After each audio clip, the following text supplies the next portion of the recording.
Hi, Dylan here with PSUTV, and I am here at the Wizard World Portland Comic Con. We've got a lot of great things to show you, so let's not waste any time and check it all out. I am here with Genese Davis, the author of The Holder's Dominion. Could you please tell us a bit more about your novel? Absolutely, yeah, thank you for asking. Hi everybody, I'm Genese Davis. The Holder's Dominion is a gaming novel, actually. It's a thriller, and it's about online games. A lot of times people will ask me, aren't video games a waste of time, or aren't they antisocial? And I love those questions because I get to share my story and tell them how opposite they are. I used to be painfully shy, and I started playing Final Fantasy XI, and it was actually my guildies, my raid mates, that would help me get on the microphone even though my voice was shaking, and they would say, you know what to do, come on, tell everybody where to stand and what this mob is going to do, or whatever. So little by little, month after month, year after year, it was my raiders and my guildies who helped me find the confidence and the voice to speak my mind and give my opinion. And that's one of the reasons why I wanted to write The Holders, is I wanted to show that there's so much more to video games than meets the eye.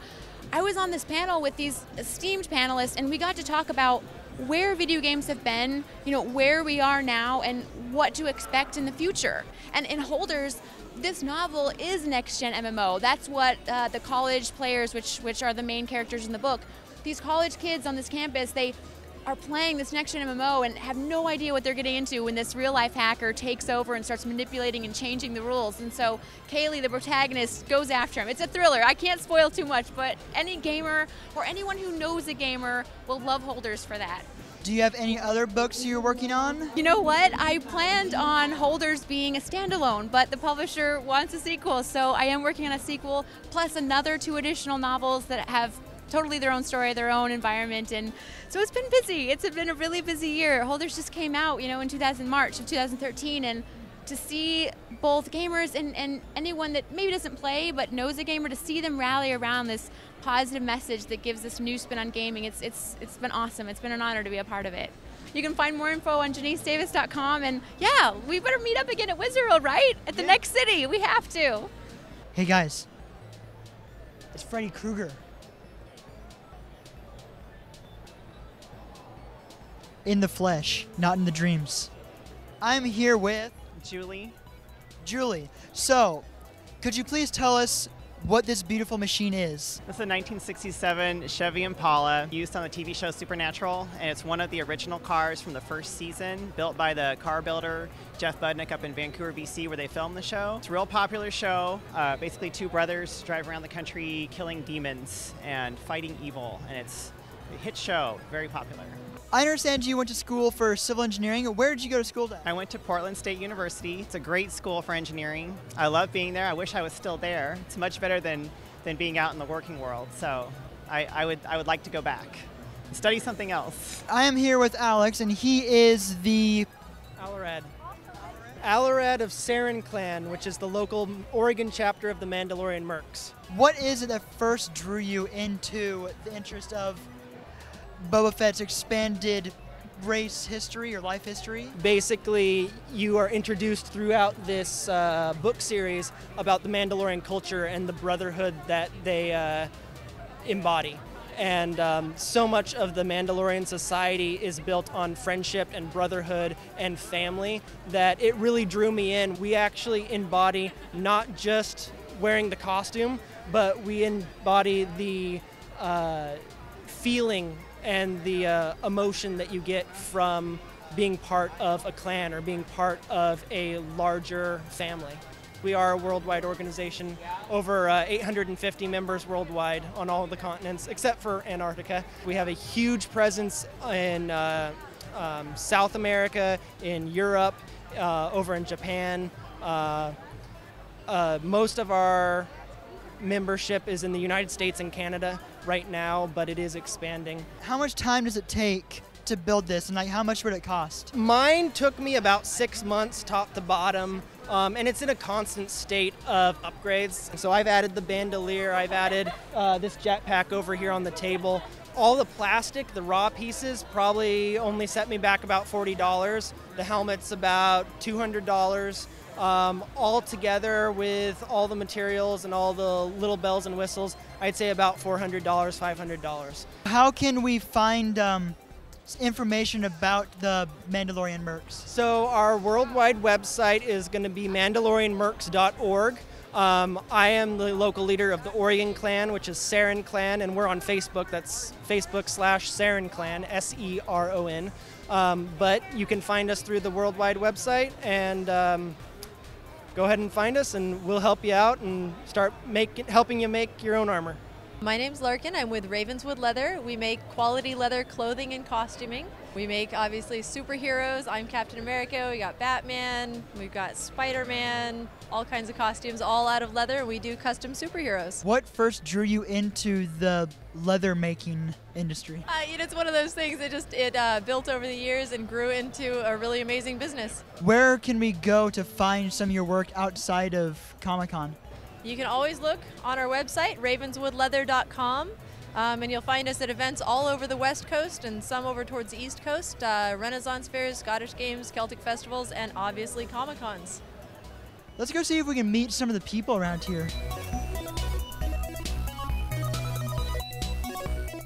Can you tell us who you dress up as? The character I'm currently dressed up as is Slade Wilson, also known as the Deathstroke. I'm dressed as Sif from the Thor universe. I'm actually in the military. I'm in the Air Force. I'm dressed up as Boba Fett. I'm Poison Ivy. I'm Assassin's Creed 2 Ezio. I am female Freddy Krueger. I'm dressed as Deadpool. I am Princess Peach. I'm Princess Daisy. I'm dressed as the Jolly Green Giant. I'm dressed as Catwoman today. Yeah, I dressed up as Sub-Zero. I guess I'm doing my best to live up to Heath Ledger's role as the Joker today. How long did it take you to assemble this costume? Overall preparation and assembly took me roughly 3 weeks of continual work. Cape and the skirt were all homemade. They took about 3 days. Just the harness took 12 hours. It took actually quite a long time, about a couple weeks, months almost. I think the part that I had to spend most of the time was the belt buckle. About a week for each dress, actually. I finished them this morning. I mean, I didn't sew it myself, but, it wasn't cheap. Less than $20?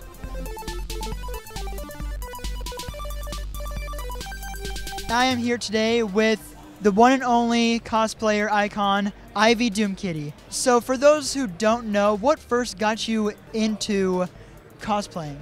Well, I went to my first comic book convention about 9 years ago. It was at Wizard World LA, and while I was walking the floor, I started seeing a bunch of people in costume. And I'm like, what is this? This is really cool. And I'm like, oh, look, there's Wonder Woman. Oh, look, there's, Storm from X-Men.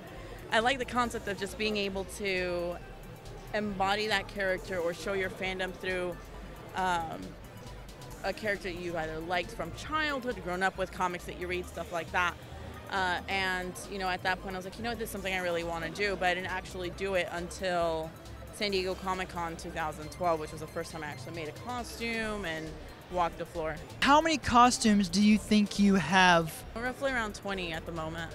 And out of those 20, which one would you either say is your favorite or the most difficult to assemble? Dr. Doom was the most difficult, and it's because there was just a lot of armor involved. It wasn't something that I was accustomed to working with at the time, and I was also working with velvet, which was the first time for me, working with non-stretch fabrics. Well, we checked out some of the merchants and the cosplayers. Now, let's go look at some art.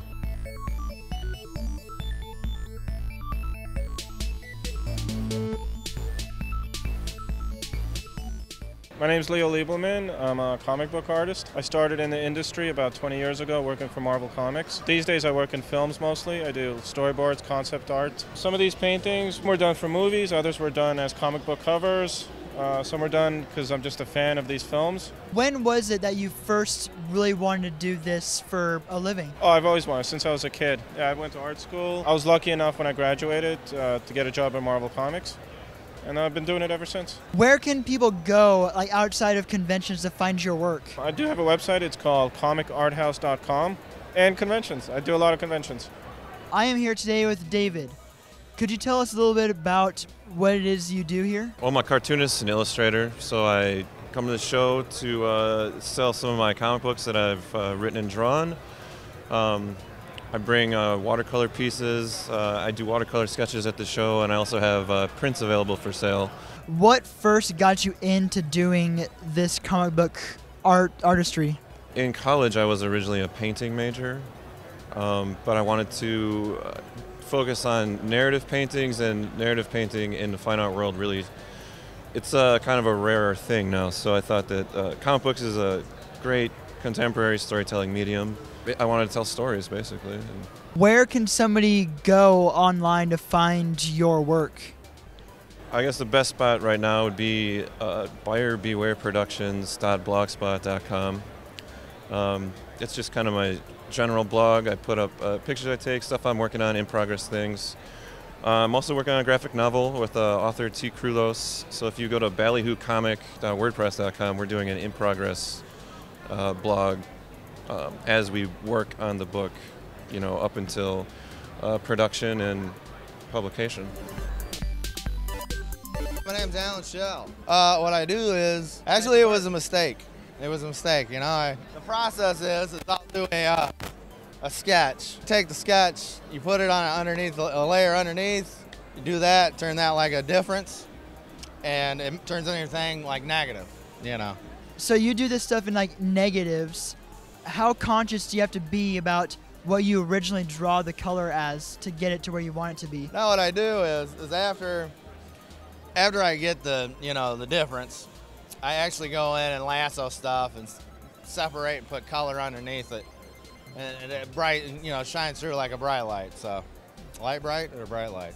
Where can somebody go to find the work that you've done? Well, I'm on Facebook, like every other creeper. You can go to Art of Alan Schell. That's where I usually put up new stuff. I normally don't sell anything like that. I do personal commissions, like if you wanted, like a original character or something, or you wanted to talk to me about other things, but I usually don't sell prints online. I am here today with Steve Oakes. Can you tell us a little bit more about yourself and the type of artwork that you do? I'm a comic colorist, so what that means, if you don't read comics, I basically get a line artist, a penciler, and inker will work on a picture, and it'll be black and white, and then I'll go through and I'll do the bulk of the shading and the color and design, and kind of help things pop and come to life. What first inspired you to get involved with comic art? I have always loved artwork as a kid. My older brother was a comic book artist. He died at the age of 16, and I was 9 years old, and art has always been the way that I stayed connected with my brother even after he died, and with superheroes and comics. And so it's always been something I've been very passionate about my whole life. Out of all the work that we see here today, which one was the hardest for you to complete? I would have to say this one right here. It's a Phantom of the Opera piece. People love to see action pictures, but you also, as an artist, need to be able to do different kinds of scenes and things going on. And there's just a lot going on with this piece here. So the more going on, the more complicated the process can be, but it's very rewarding if you can do it right. Where can we go to find more of your artwork? My Facebook is facebook.com/SeriousSteve.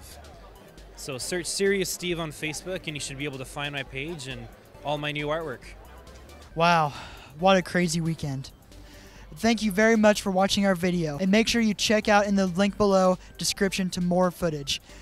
Sadly, signing out from Portland Comic Con, I am Dylan King from PSUTV. Here, now, Excelsior.